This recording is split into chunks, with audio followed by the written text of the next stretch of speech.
Salut à tous et bienvenue sur 15 à Milan. La Nationale joue sa demi-finale contre l'Espagne ce mardi à 21h. Nous vous présentons l'avant-match avec Superlio, Erco et Rango. Salut à vous.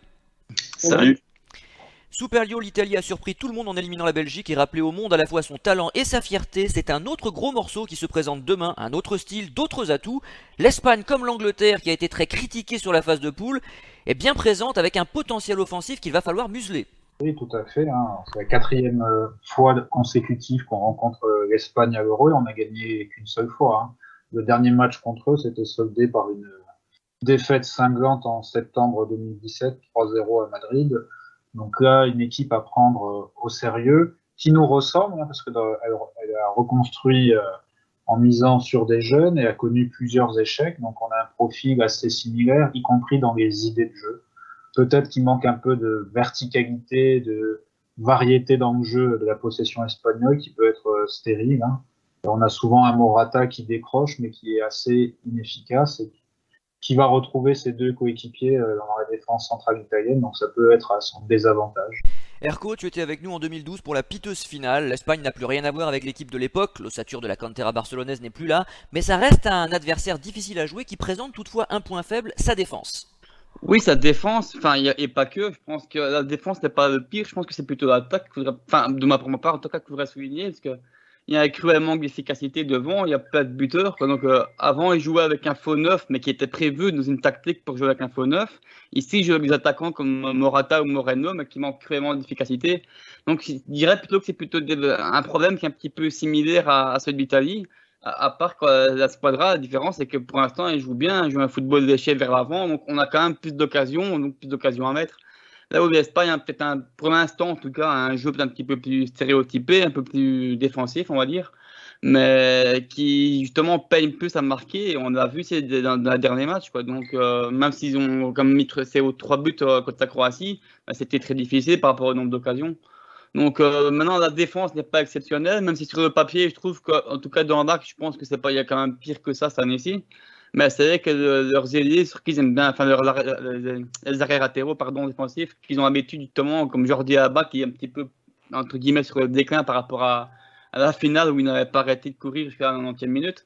Donc effectivement, il y a aussi une petite faiblesse à ce niveau-là, mais voilà, je pense que le gros problème de l'Espagne sera l'efficacité. Et c'est pour ça que je suis un petit peu optimiste sur ce match, c'est que ouais, justement, j'ai un peu peur contre la Belgique, justement, que leurs attaques soient un peu efficaces sur le peu qu'ils auront à jouer. L'Espagne, ils vont essayer d'avoir beaucoup d'occasions, et ils vont peut-être avoir plus difficile contre nous, vu qu'il y a une bataille au milieu de terrain. Et c'est plutôt là que ça va se jouer, à mon avis. Superlio, petite réaction avant Rango et question bonus. L'Italie a souvent la possession depuis le début du tournoi. Là, ce sera sans doute l'inverse. Alors, je suis tout à fait d'accord avec la défense espagnole, hein. N'oubliez pas que Laporte a fait son entrée dans cette équipe récemment et les automatismes avec Torres en défense ne sont pas flagrants. Cela a pu se voir sur le but suisse. Et ils ont une certaine fébrilité sur les balles aériennes. Ça peut être exploité. Après, la clé, ça sera aussi combler l'absence de Spinazzola. Il y aura Emerson, mais c'est pas la même percussion. Surtout qu'Aspilicueta peut être en position de vulnérabilité face aux assauts côté gauche. Après, ça a bien été résumé, le milieu de terrain va être la clé. Bon, c'est plus le milieu de terrain Xavi, Iniesta, Busquets. Il reste plus que Busquets, Pedri et il manque un troisième coquet qui est assez fort dans le pressing. Donc, c'est vrai qu'on risque de pas avoir la balle, mais c'est pas forcément un inconvénient, parce qu'on n'avait pas non plus trop la balle contre les Autrichiens, on a souffert, mais ça peut nous aider en plaçant des contres, en misant sur la vitesse d'Insigne sur le côté gauche. Ça peut être un Et de avantage. Moi, Chiesa sur le côté droit. et de Chiesa. Moi, je pense qu'il faut pas refaire les mêmes erreurs que 2012, aller les chercher sur la possession, parce que ça risque, ça risque de mal se passer. Par contre, être bien en place, leur laisser faire une possession stérile, ça peut être une piste. Mais est-ce que cette équipe est capable, l'équipe de Mancini est capable de respecter cette identité de jeu? J'ai des incertitudes là-dessus avec la blessure de Spinazzola, avec le manque de réalisme d'Immobilier. Et ce qui m'inquiète un peu, c'est toute cette euphorie qu'on peut lire dans la presse italienne, les parallélismes, les comparaisons avec le passé. Pour l'instant, cette demi-finale, c'est très bien, mais la vérité sera sur le terrain. Ça sert à rien d'écrire l'avenir des matchs avant qu'ils soient joués. Bah justement, j'allais enchaîner là-dessus parce que je le disais vendredi, attention au match piège, attention à ne pas se laisser griser par la qualification inattendue face aux favoris de la compétition, il faudra se méfier de ces Espagnols qui sont capables de tout, Rango. Oui, tout à fait. Et je pense qu'après avoir battu la Belgique, ben on a repris un peu, en tout cas au niveau de ce match-ci, pour moi, notre statut de favori. Donc voilà, l'équipe va, va, va affronter ce match avec la pression du favori depuis, enfin, vu ce qu'elle a montré depuis le début de la compétition et vu qu'elle a éliminé la Belgique au tour précédent. Donc je pense que ça a été bien résumé. Ça va être une bataille au niveau du milieu de terrain. J'émets aussi des doutes sur la capacité d'Italie à changer le jeu qu'elle produit depuis le début de l'Euro. Surtout que le contexte est un peu différent, mais si on regarde les 10-15 dernières minutes contre la Belgique, on a vu une Italie assez fébrile quand même défensivement. Euh, donc voilà, après cette équipe d'Espagne reste tout à fait prenable pour moi. C'est clairement plus l'Espagne de ces dernières années. C'est une équipe en reconstruction, un peu comme l'Italie. On peut faire beaucoup de parallèles, je pense, avec cette Italie-là, pardon. Beaucoup de jeunes joueurs, beaucoup de jeunes qui manquent d'expérience, peut-être un peu moins, parce que les Espagnols ont un peu plus tendance à les faire jouer. Mais, euh, mais voilà, je pense que ça va être un beau match, ça va être un match ouvert. Je pense aussi que l'Italie a atteint ses objectifs. La fédération voulait le quart de finale, on l'a eu, on est en demi. Maintenant, c'est que du bonus. Après, c'est clair que ce serait dommage de s'arrêter en si bon chemin. Je te remercie de souligner les difficultés défensives en fin de match contre la Belgique parce que j'ai eu l'impression lors de l'émission d'après-match d'avoir été le seul à le remarquer. On a quand même concédé des occasions, 2 occasions au moins, le sauvetage de Spinazzola puis la tête manquée d'un cheveu par Lukaku, enfin moi en direct j'ai cru qu'il y avait but, hein, sincèrement. Hein. Donc Ouais. j'étais pas serein du tout. J'admire Aristide pour sa sérénité, je dois le dire. Sur cette fin de match, j'ai trouvé l'Italie et très très fébrile, je partage ton jugement et c'est vrai que contre les Espagnols, il ne faudra pas commettre d'erreurs défensives parce que eux, certes en début de tournoi se faisaient moquer, notamment Morata, pour leur manque d'efficacité, leur manque d'opportunisme, mais il semble avoir corrigé le tir, donc il faudra clairement s'en méfier. Oui, mais au-delà des occasions concédées, c'était surtout dans l'attitude et dans le comportement des joueurs sur le terrain. Après la blessure de Spinazzola, on a vu vraiment l'Italie qui était émoussée physiquement, qui était incapable de tenir le pressing qu'elle avait mis en place en début de partie et qui a reculé. Les Belges ont fait aussi quelques changements offensifs parce qu'ils étaient contraints avec le résultat. Et on a une Italie qui reculait et qui était pas très sereine, je trouve, défensivement. Je partage aussi ce qui a été dit pendant l'émission passée. Je pense que si on prend une égalisation en fin de match, on ne remporte pas ce match. Mais voilà, on va pas refaire l'histoire. Réaction de Superio. Et je vais dire attention au match qui peut durer longtemps. Bon, les Espagnols sortent de 2 prolongations, ça peut aussi jouer, mais vu la confiance que leur gardien doit avoir pour les tirs au but, ça serait con d'arriver au tir au but. Hein. Surtout que c'est un exercice qui nous a pas si souvent réussi sur les 30 dernières années. Ah non, à part en 2006, on a toujours perdu. Il faut juste souligner que Donnarumma est excellent dans cet exercice. Mais ça ne signifie pas que sur une série comme ça en fin de match, ils puissent tous les arrêter évidemment. Hein. Donc il faudra être extrêmement prudent et puis réaliste surtout. On va peut-être passer justement Superdio avec toi à la composition d'équipe, à l'équipe type. Hein. Mancini fera-t-il des changements? Évidemment, au poste d'arrière gauche, il n'aura pas le choix. Mais as-tu d'autres changements à proposer en fonction des informations qui ont filtré dans la presse ces derniers jours? Alors oui, donc le changement qui sera évident, ce sera Emerson, qui a peu joué à Chelsea, mais qui a toujours fait son travail en équipe nationale. Hein. C'est pas la même percussion, explosivité que Spinazzola, mais ça reste fiable. Et puis après tout, on n'a pas d'autre arrière gauche, à moins de tenter comme Pirlo de faire jouer Bernardeschi arrière gauche, mais j'ose même pas penser Non merci. à cette solution, pourvu que Emerson soit en bonne santé. Au milieu de terrain, ça sera pareil. Hein. On va pas changer une équipe qui gagne. Devant, Chiesa, surtout Insigne après son match, sont indiscutables. Le débat, ça va être Immobilier, mais Belotti n'a pas fait non plus une entrée fracassante. Hein. Pour Immobilier, je ne sais pas ce qui lui arrive. J'ai l'impression que son tir sur le poteau contre l'Autriche et son non-match contre l'Autriche ont beaucoup joué, parce qu'à Rome, il était dans son jardin, il avait marqué sur les 2 premiers matchs, a fait une passe décisive, mais là, d'un point de vue technique, c'est lamentable, même pas un contrôle réussi. Certes, il court, il presse, mais honnêtement, Non, ça mais même fait... mentalement, il n'y est plus. Je veux Oui, dire, il est brisé totalement, il n'y est plus. Son geste sur le but de Barella est scandaleux, ça a été vu par les télés du monde entier. Gali l'a souligné lors de la dernière émission. Et puis j'en ai discuté autour de moi, la plupart des gens sont obligés de dire que le changement est inéluctable. On ne peut pas titulariser Immobilier pour la demi-finale, c'est impossible. oui, surtout que, comme je l'ai dit, hein, ils sont friables en défense centrale du côté espagnol sur les ballons aériens. un Belotti qui leur impose un défi physique, ça peut être une bonne chose. On se retrouve un peu dans la situation de l'Euro 2000 où Inzaghi avait bien débuté, avait marqué contre la Roumanie en quart, avait eu un match compliqué contre les Pays-Bas et Zoff avait préféré miser sur un Del Vecchio qui avait fait des entrées intéressantes et qui avait mis à mal la défense française. On est sur un scénario avec certaines ressemblances, mais Belotti peut être intéressant face à des défenseurs comme Laporte ou Torres qui sont pas des foudres de guerre dans la puissance et l'agressivité sur le marquage. Ils sont surtout bons dans la relance et dans le placement. Un attaquant qui leur impose un défi physique risque de leur poser quelques problèmes. Erko, que penses-tu de cette équipe type? Quels autres changements suggères-tu? Et surtout, comment trancher ce débat Immobilier-Belotti? Immobilier n'a-t-il pas déjà grillé tous ses jokers? C'est Joker, non, parce que voilà, je pense que Mancini là, est habitué avec lui, enfin, il travaille tactiquement beaucoup plus avec lui, c'est dans sa tête, c'est titulaire, donc pour moi, je pense pas qu'il changera. Enfin, on avait dit ça avec Berardi, mais il a quand même mis Chiesa titulaire finalement, donc on sait jamais. Après, dans les faits, pour moi, en tout cas, je pense qu'Immobile, oui, il a grillé ses cartouches, parce que c'est pas, avec qu'il soit mauvais dans la Squadra, ça date pas de 7 euros, ça date depuis tout le temps. Autant il peut être excellent avec la radio, autant, c'est, comme je l'ai dit, c'est le genre de joueur qui ne supporte peut-être pas la pression, il n'est pas justement le centre du jeu comme il est à la radio, et du coup, il brille beaucoup moins.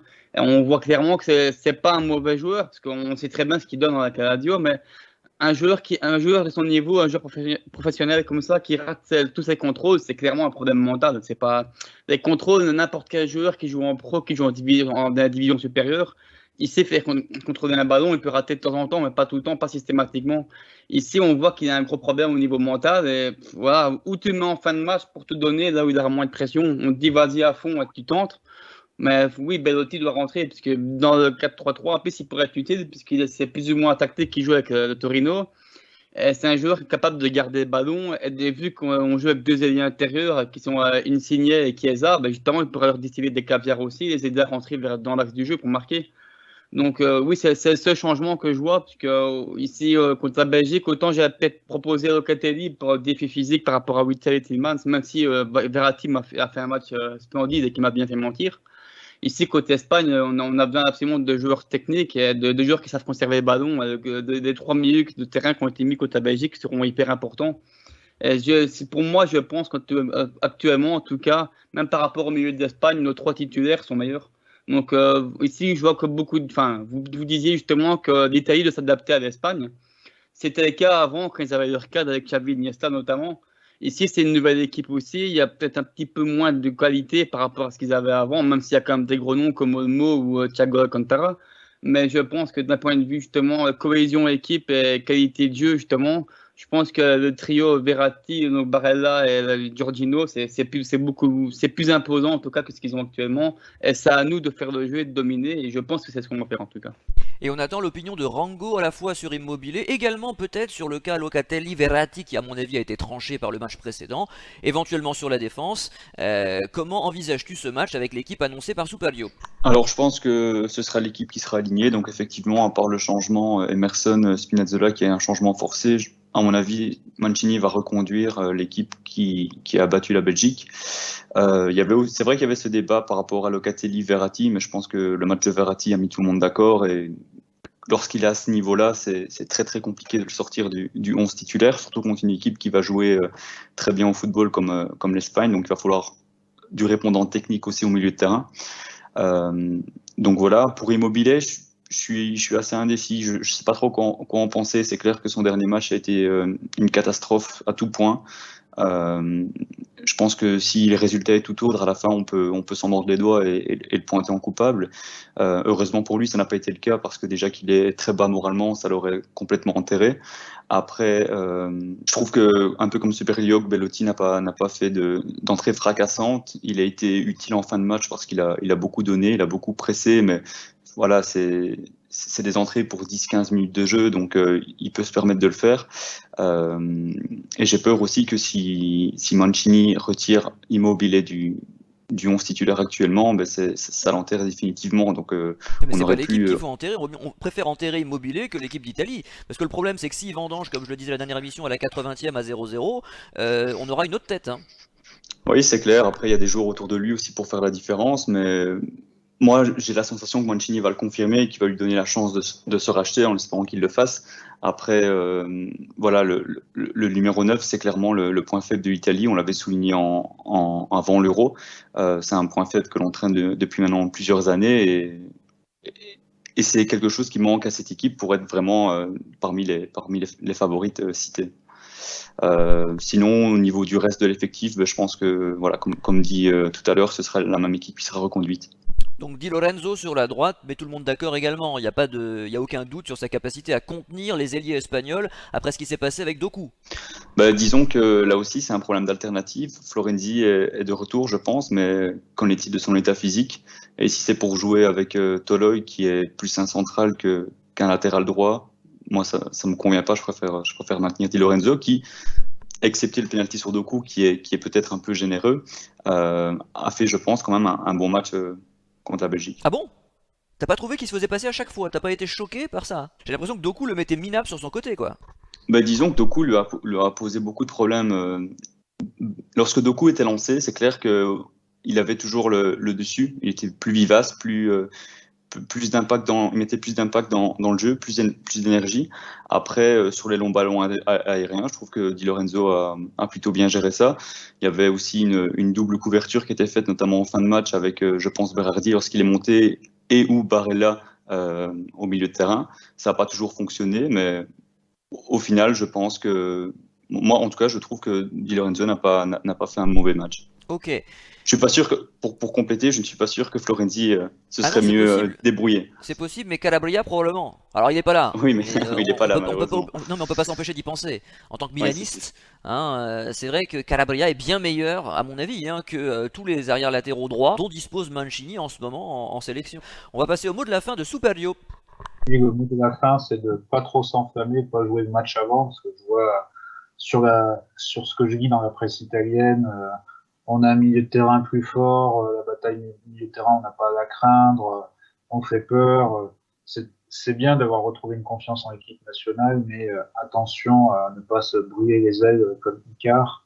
Donc vraiment faire attention à ça et jouer le match sérieusement et vraiment ne pas le jouer avant d'avoir commencé à fouler la pelouse de Wembley. Erco.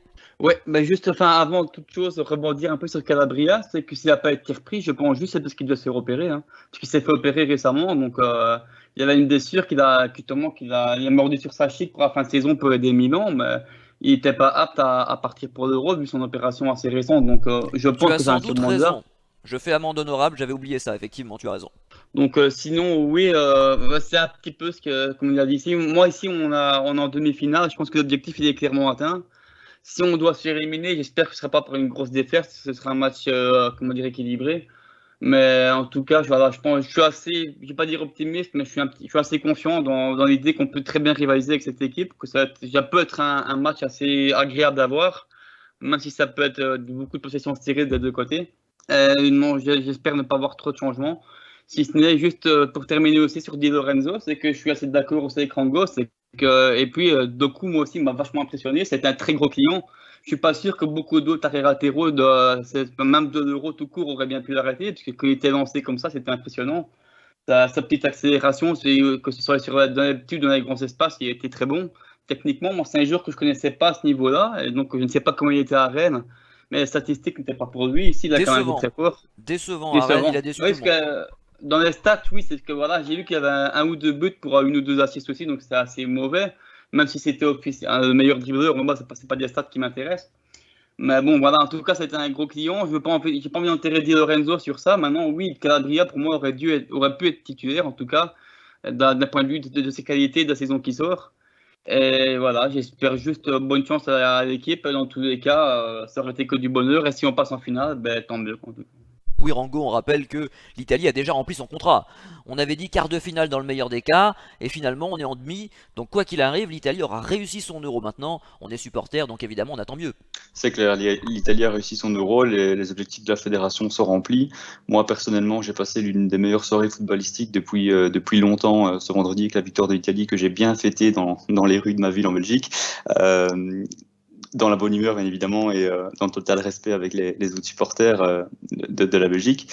Mais Mais voilà, donc c'est que du bonus. Et pour revenir un petit peu sur l'Espagne, moi, je suis comme Erko, je suis pas forcément optimiste, mais en tout cas, je suis confiant, je crois en mon équipe. L'Espagne, c'est quand même une équipe qui a très difficile à marquer. Elle est parmi les équipes qui ont le plus de tentatives au but pour le moins de buts inscrits, notamment avec Dani Olmo et Gérard Moreno, sans parler de Morata qui sont très peu efficaces devant le but. J'espère que je suis pas en train de porter la poisse, mais en tout cas pour le moment c'est le cas. Et donc voilà, moi je suis à 100%, je crois en cette demi, je crois en la possibilité d'aller chercher cette finale, puis on verra l'adversaire contre qui on jouera, mais en tout cas je suis confiant. Eh ben c'est bien tout ça messieurs, plus qu'un match avant la finale à Wembley, mais quel match, quelle affiche. L'Italie devra encore se surpasser pour franchir ce nouvel obstacle. Nous nous retrouverons donc mardi soir après le match en espérant vivre pour la première fois depuis la création de Casa Milan l'accession de la nationale et à la finale d'une compétition. Bonne journée, à demain, salut. Salut. Salut!